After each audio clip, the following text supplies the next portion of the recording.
Now, how do you know if you have an edge?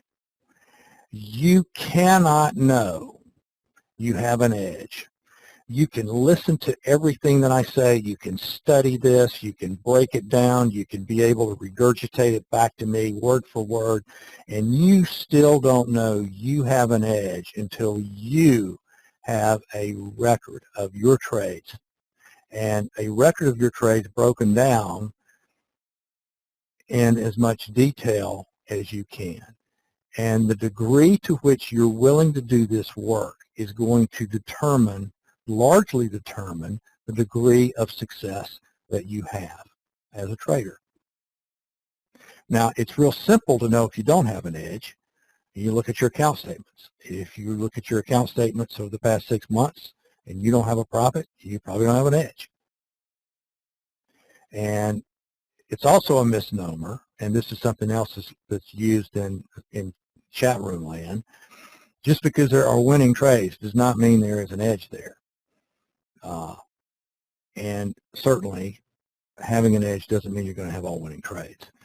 But I've been pounding and talking about recording your trades.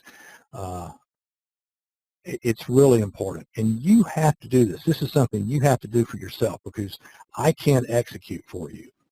You have to prove to yourself that you can execute.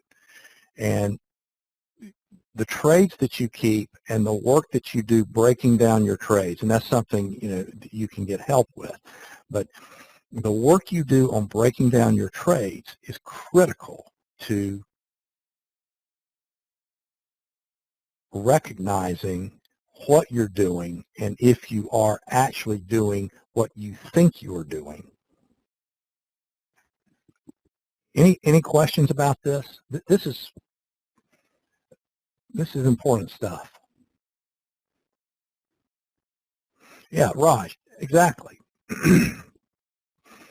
I would make a guess, Raj, that you keep pretty detailed records of your trades.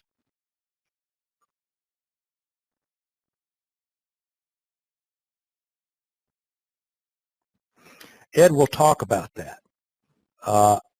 I don't want to talk about it now because quite frankly, I'm not prepared to talk about it, and I'd rather, it's a good topic. We'll talk about this. Maybe I'll do it next week, about what you should look at in breaking down your trades.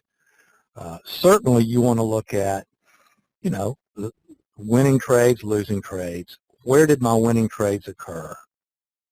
Look, you have a wonderful tool here in this concept.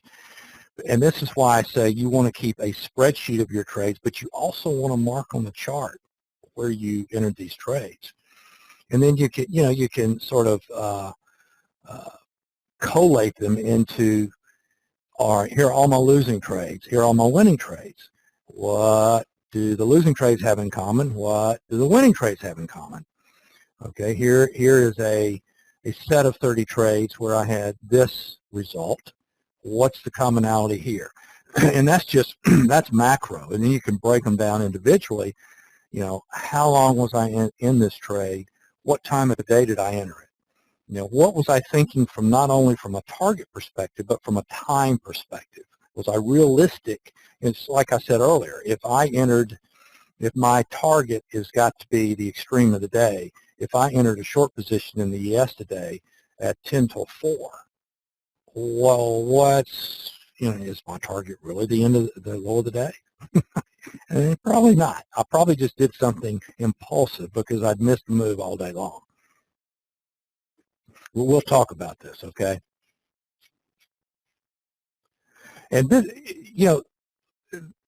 don't think that the switch ever gets completely turned. Now, I would hope, one of my visions for you guys out of this course is that it does have a outsized impact immediately, and that's going to depend on the individual and where you were, but regardless of where you were when you came in, I'm hopeful it will have an outsized impact. But then, progress tends to come slowly, and then you have a breakthrough and you reach a new plateau. and then you grind and you grind, and then you reach a new plateau. And that's, think about it, that's the same thing, the way it works with almost any skill or profession, whether it's athletics or profession.